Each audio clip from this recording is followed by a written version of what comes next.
Hi friends, this is Bhaskar Rayabaram from Rajahmundry. మనం ఇప్పుడు వేములవాడ రాజరాజేశ్వర స్వామి వారి దేవస్థానానికి వెళ్తున్నాము.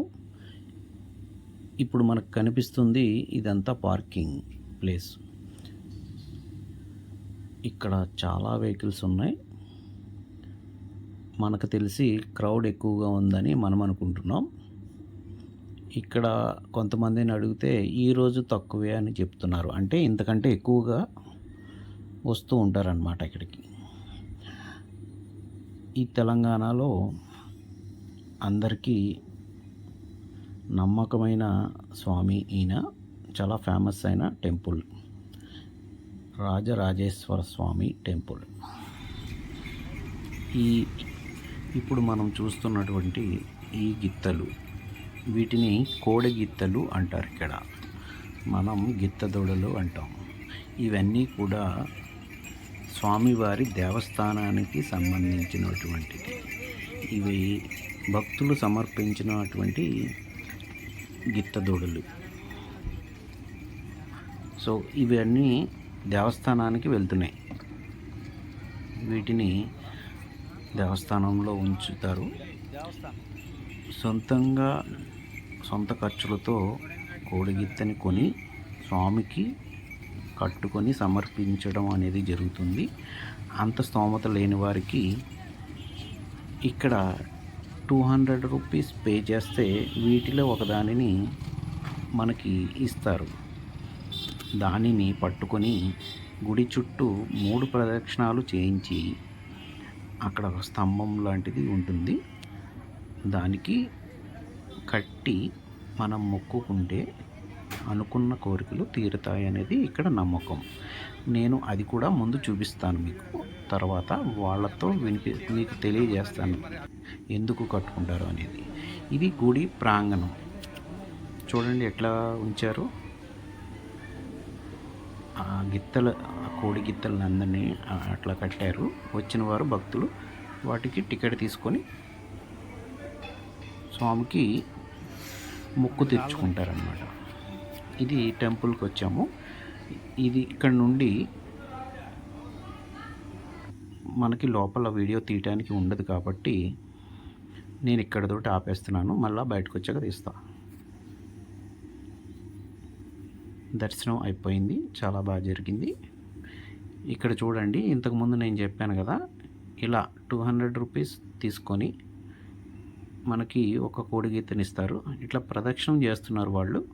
చూడండి, అట్లా 3 సార్లు తిరిగిన తర్వాత గుడి ముందుకు వచ్చి అక్కడ ఒక స్తంభానికి కట్టి మొక్కుకుంటారు.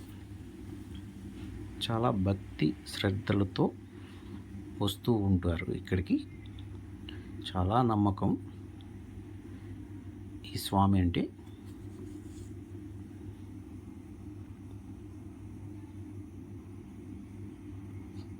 చాలా పురాతనమైన టెంపుల్ ఇది.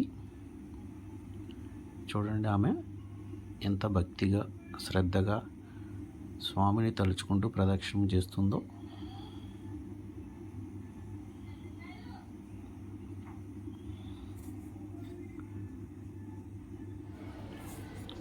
ఇక్కడ చూడండి, ఈ పాప, చిన్న పాప, తండ్రి తీసుకుని వెళ్ళి ఆ ఎద్దుకి దాన అంటే తిండి పెట్టడం అనేది నేర్పిస్తున్నాడు. ఇలా మనం అంతా మన పిల్లలకి, అందరూ సనాతన ధర్మంలో ఉన్న ధర్మం ఇది, అందరూ మనం నేర్పాలి. ఇలా గుళ్ళకి తీసుకొస్తే మన సాంప్రదాయాలు అనేది తెలుస్తూ ఉంటుంది. చిన్నప్పటి నుండే నేర్పాలి. చూడండి, కోడిగిత్తని తీసుకువచ్చి కట్టే ప్రదేశం ఇది.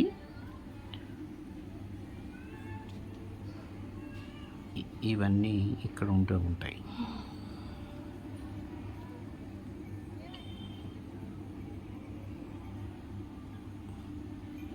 అదిగో అక్కడ కడుతున్నారు. చూడండి, 3 ప్రదక్షిణాలు అయిన తర్వాత ఇక్కడ తాడుతో దానికి కట్టి ఒక రాతి స్తంభం ఉంది, దానికి కడుతున్నారు.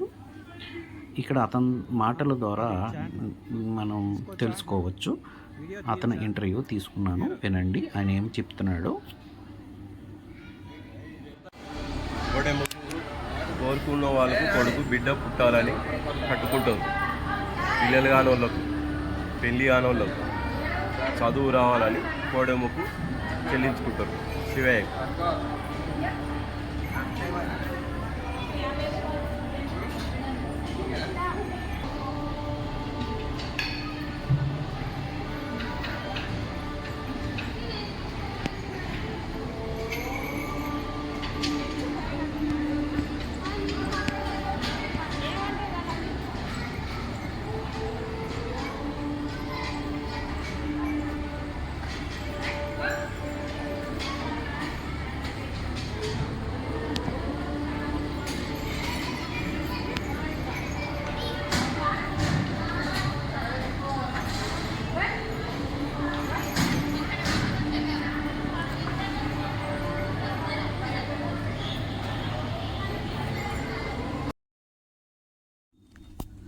సో విన్నారు కదా అతని మాటల్లో.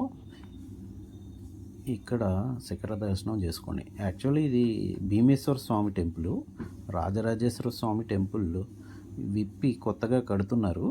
ఆ ఉత్సవ విగ్రహాలను ఇక్కడ పెట్టి ఈ గుడిలో ఉంచి ఆవాహన చేశారు. అందుకని ఇక్కడే దర్శనం చేసుకుంటున్నారు అందరూ. మీకు ఆ గుడి కూడా చూపిస్తా. ఇక్కడ అమ్మవారు ఉంది కదా, ఈమె పేరు గండాల దేవత. ఆమె చేతిలో దీపారాధన ఉంది. ఆ దీపారాధనలో అక్కడ ఉన్న నూనె పోసి దండం పెట్టుకుంటే మనకేమైనా గండాలు ఉంటే అవి తొలగిపోతాయట. ఈమె పేరే గండాల దేవత. చూసారుగా, అందరూ భక్తి శ్రద్ధలతో చేస్తున్నారు. వాళ్ళతో పాటు నేను కూడా వేయటం అనేది జరిగింది. ఇక్కడ కనిపిస్తుంది రాజరాజేశ్వర స్వామి అసలు టెంపుల్. ఇది ఎదురుగా కొత్తగా నిర్మిస్తున్నారు. ఇది 8వ శతాబ్దంది. అందుకు శిథిలావస్థకు చేరడం వల్ల అది విప్పి కొత్తగా నిర్మిస్తున్నారు. సో ఇక్కడ ఉత్సవ విగ్రహాలని భీమేశ్వర స్వామి టెంపుల్లో ఉంచి ఆవాహన చేసి అక్కడ దర్శన భాగ్యం కల్పిస్తున్నారు భక్తులకు. ఇవన్నీ గుడి బయటకు వచ్చిన తర్వాత మార్కెట్, ఇక్కడ స్వామికి బెల్లం నివేదన చేస్తారు. అంటే తులాభారం. వీళ్ళందరూ భిక్షాటన చేసుకునేవారు. ఈ గుడి చాలా ప్రసిద్ధి ఉన్నటువంటి టెంపుల్ ఇది. తెలంగాణలో చాలా పవర్ఫుల్ టెంపుల్, చాలా మంచి నమ్మకం కలిగినటువంటి టెంపుల్. ఈ బెల్లం చూస్తున్నారు కదా, ఇవన్నీ తులాభారం మొక్కుకుంటారట, తులాభారం ఇస్తారు ఈ బెల్లం కుందులు పెట్టి. ఇదంతా మార్కెట్, షాపింగ్ కాంప్లెక్స్. ఇక మనం బయటకు వచ్చేసాం. ఈ లైన్లో నుండే మనం లోపలికి వెళ్ళాల్సి వస్తుంది టికెట్ తీసుకొని దర్శనానికి. చూడండి, ఈ కింద నుండి ఆటో వస్తుంది కదా, దీని పక్క నుండి వెళ్తే, అటుపక్కకు వెళితే వసతి గృహాలు. బ్యాక్ సైడ్ కనిపిస్తుంది కదా, అది వసతి గృహాలు. వచ్చిన వారికి ఉండటానికి వసతి. ఇది ఈ లెఫ్ట్ సైడు నటరాజస్వామి